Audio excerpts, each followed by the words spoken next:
Hello and welcome. This is Africa in 10 minutes, where we bring to you trending business stories from around the continent, courtesy Footprint to Africa.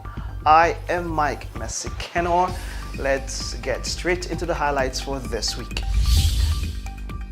South African lender Absa to sell part of its insurance business. And Statoil eyes Nigeria's growing gas market with a planned $10 billion investment.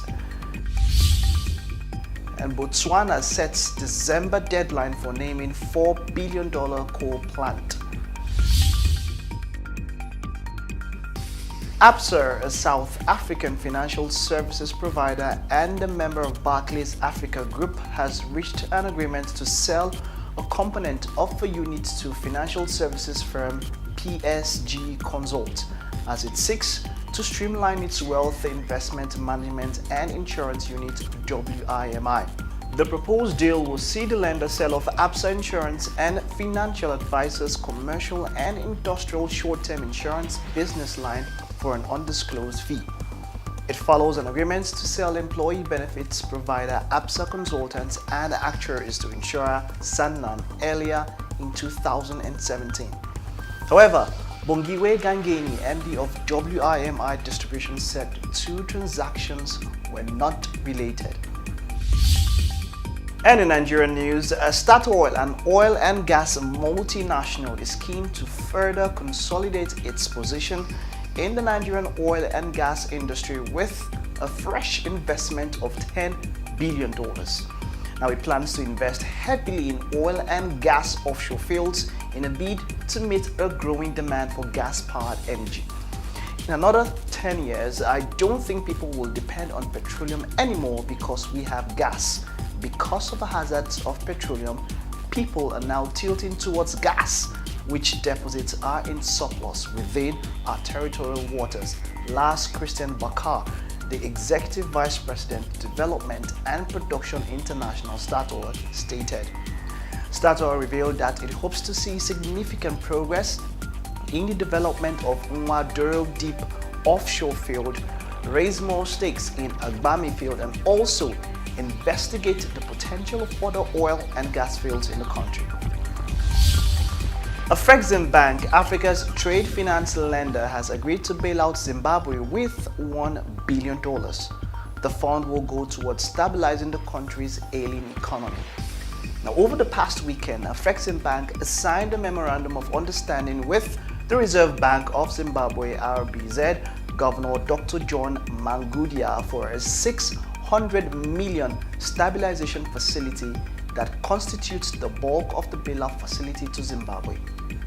Zimbabwe's Finance and Economic Development Minister Patrick Chinamasa said the RBZ is working on a number of new facilities with the Afreximbank, including the Nostro Stabilization Facility.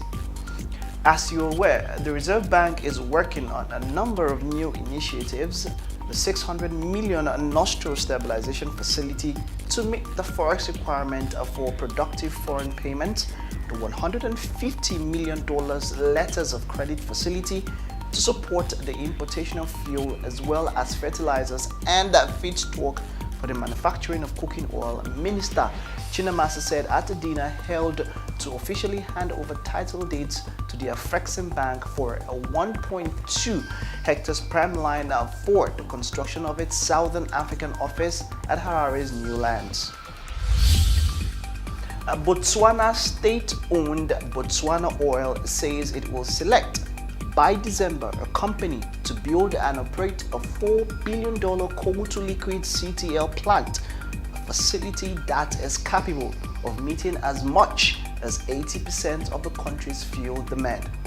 The oil firm received 11 bids in August from a tender process and is subjecting them to highly technical assessments. Its spokesperson Matilda Mipi is reported to have said on Tuesday. The coal gas to liquids project, if implemented, will ensure the security of supply of petroleum products for Botswana, as the country will be able to produce its own fuel to augment what it imports, Mipi said.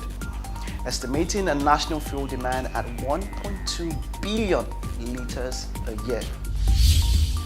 And Thika-based Kenya vehicle manufacturer's KVM plant is yet again home to another automobile multinational as French automaker Peugeot began assembling some of its brands at the plant last week.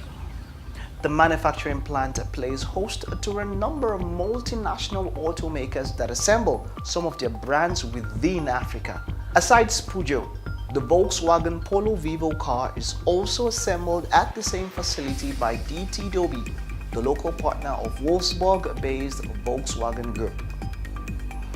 Peugeot's move to start a local assembly signals the multinational's increased confidence with demand for its range of vehicles rising in the local and regional market. Increased interest by global automakers in Kenyan assembly is set to benefit the economy through creation of new jobs, transfer of skills and technology, besides lowering the price of new vehicles. Now, completely knocked down vehicles headed for assembly plants are exempt from the import duty, which is set at 25%, and excise tax, which is set at 20% of a vehicle's value, that are levied on fully built imports. Commissioner for Infrastructure at the ECOWAS Commission, Dr. Antoinette Weeks, has said the corridors of the sub-region are riddled with too many physical and soft barriers, which are a drawback on the integration agenda.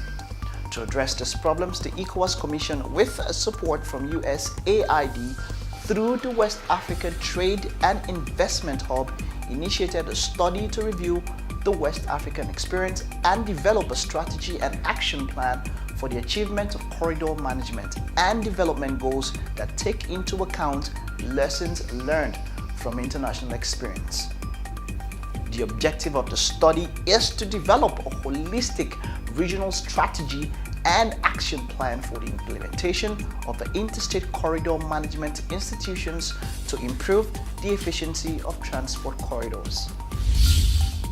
Rigwold International Services, a local offshore oil and gas services company, has set up an $8.5 million ultra-modern internationally accredited oil and gas training center within the West African region.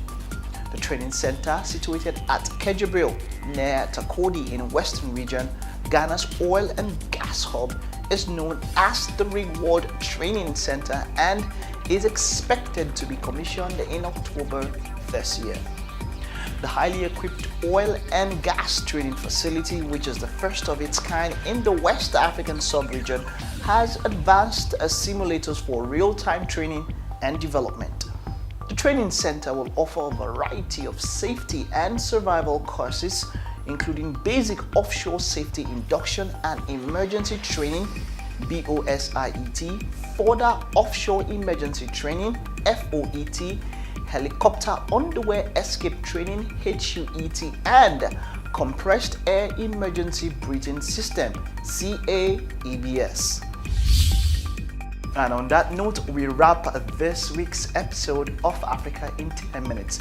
Let's take a look at the highlights. South African lender Absa to sell part of its insurance business.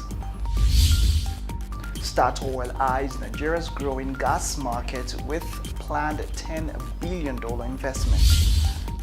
Zimbabwe to receive $1 billion bailout fund from Afreximbank. Botswana sets December deadline for naming $4 billion coal plant developer. Peugeot to assemble automobiles in Kenya. ECOWAS and USAID move to ease trade bottlenecks. Ghanaian oil firm Rigwold establishes $8.5 million training center. You can send in questions, make comments, and keep up with the news on our various social media channels. Subscribe to our YouTube channel, like our page on Facebook, and you can also follow us on Twitter. Connect with us also on LinkedIn. Visit us on our website at www.footprint2africa, where the stories were called from.